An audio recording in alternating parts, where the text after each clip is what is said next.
السلام علیکم ورحمۃ اللہ وبرکاتہ۔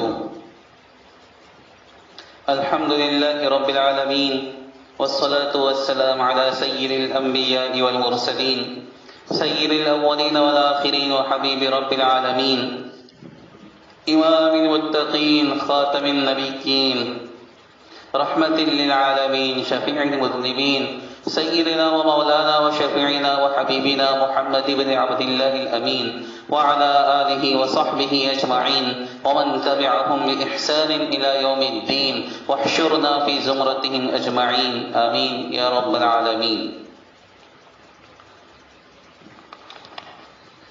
سامعین محترم،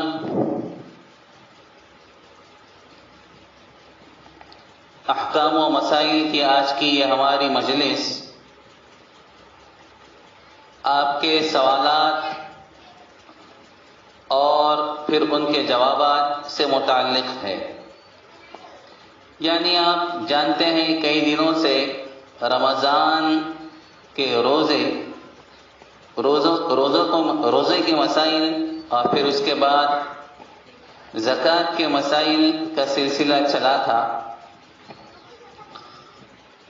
اور بہت ساری باتیں جو ضروری اور اہم معلوم ہوئی وہ آپ کے سامنے پوری تفصیل کے ساتھ بیان کر دی گئی تھی۔ پھر بھی کسی کے ذہن میں کوئی سوال ہوتا ہے، کوئی بات اس سے پوچھنی ہوتی ہے، تو اس کے لیے 2 دن کا موقع دیا گیا تھا۔ بہت سارے حضرات نے اس پر سوالات کیے، زیادہ تر پرسنل واٹس ایپ پر سوالات آئے ہیں۔ ان میں سے اہم ترین وہ مسائل جو سب کے لیے زیادہ فائدہ مند ہیں ان کو میں نے منتخب کیا ہے اور وہ آپ کے سامنے انشاءاللہ پیش کرتا ہوں۔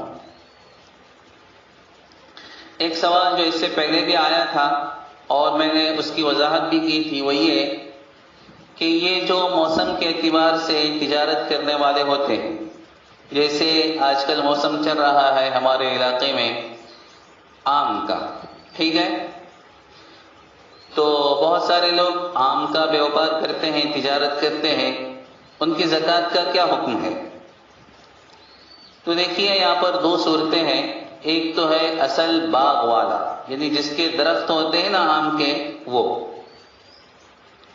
ٹھیک ہے، وہ آم کسی اور کو دیتا ہے، لوگ اس کے پاس جاتے ہیں، اس کے پاس سے آم لیتے ہیں اور پھر بازار میں جا کے بیچ دیتے ہیں۔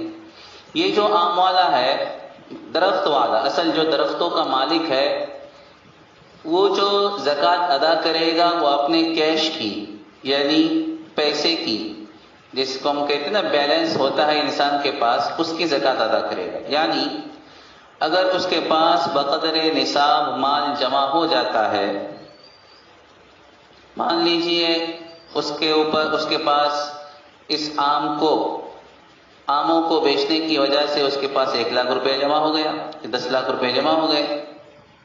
پہلے سے اس کے پاس کوئی رقم تھی یا نہیں تھی، مان لیجئے نہیں تھی، ابھی سے شروع ہو گیا اس کا، تو 10 لاکھ روپے اس کے پاس آ گئے، تو گویا اس کا سال شروع ہو گیا، بقدر نصاب مال جمع ہو گیا، اس کا سال شروع ہو گیا۔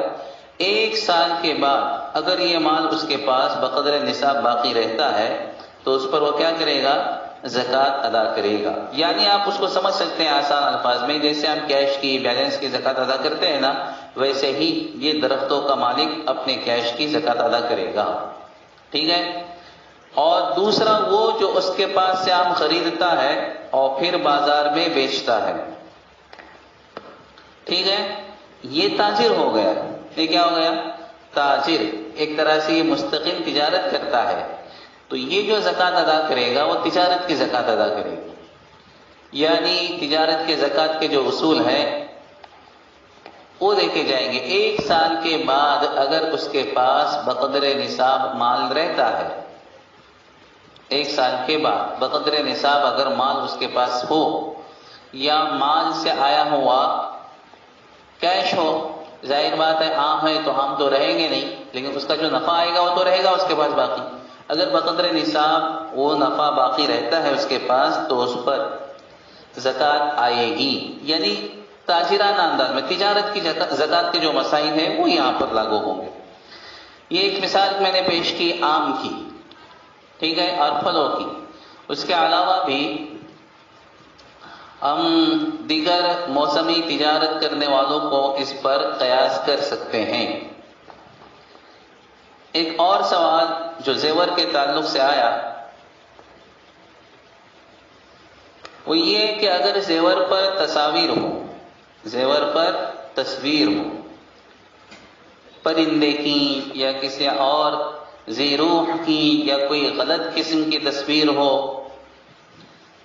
جسم والی، تو ظاہر بات ہے اس کی تو علماء کرام اجازت دیتے نہیں، یہ مطلب ہے کہ منع ہے، وہ مرتکب حرام ہے. جب مرتکب حرام ہے تو پھر ان زیورات پر زکوٰۃ آئے گی کیا؟ احناف کے یہاں تو ویسے بھی زیورات پر زکوٰۃ آتی ہے. شافعی کے یہاں پہننے کے استعمال کی نیت سے جو زیورات بنائے جاتے ہیں اور جائز زیورات ہوتے ہیں ان پر زکوٰۃ نہیں آتی، مکروہ اور حرام زیورات پر زکوٰۃ آتی ہے. تو ان زیورات پر زکوٰۃ آئے گی جن پر کوئی ممنوع تصویر بنی ہوئی ہو.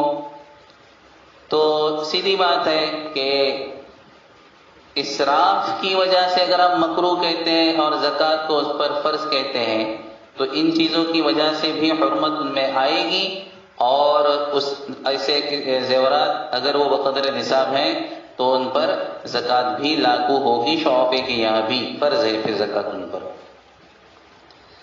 ایک سوال یہ کیا گیا کہ ماں نے بیٹی کو جو زیورات دیے ہوں ان پر زکوٰۃ کا کیا حکم ہے، اور پہلے سے اگر تیار کر کے رکھے ہیں اس کے لیے. اور سی مرتبہ ایسا ہوتا ہے نا کہ انسان پہلے سے تیاری کرتا ہے، کوئی زیورات تیار کر کے رکھتا ہے کہ جب بیٹی کا نکاح ہوگا تو اس کو زیورات دوں گا. یہ تو ایسے زیورات پر زکوٰۃ آئے گی یا نہیں؟ فی الحال جب بیٹی کو دے گا تب دے گا، فی الحال ایسے زیورات پر زکوٰۃ نہیں آئے گی. فقہاء کرام نے تو یہاں پر یہاں تک لکھا ہے کہ جو زیورات عاریت پر دینے کی نیت سے بنائے گئے ہوں ان پر زکوٰۃ نہیں، تو یہاں پر تو بدرجہ اولا زکوٰۃ نہیں آئے گی. البتہ جب یہ بیٹی کو زیورات دے گی اور بیٹی ان کی مالک بن جائے گی تو پھر اس کی اپنی نیت کا اعتبار ہوگا. اگر وہ ان کو ذخیرے کی نیت سے اپنے پاس اپنا لیتی ہے کہ میں اس کو ذخیرہ کر کے رکھوں گی تو پھر اس کی نیت کے اعتبار سے ان پر زکوٰۃ آ سکتی ہے. اور استعمال کی نیت سے لیتی ہے، استعمال کی نیت سے رکھتی ہے تو پھر ان پر زکوٰۃ نہیں آئے گی.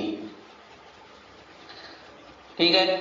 اسی طرح اگر کسی کے پاس آدھا زیور ہے جو جائز ہے اور آدھا زیور جو مکروہ یا حرام ہے، دونوں کو ملا کر بقدر نصاب ہو جاتا ہے.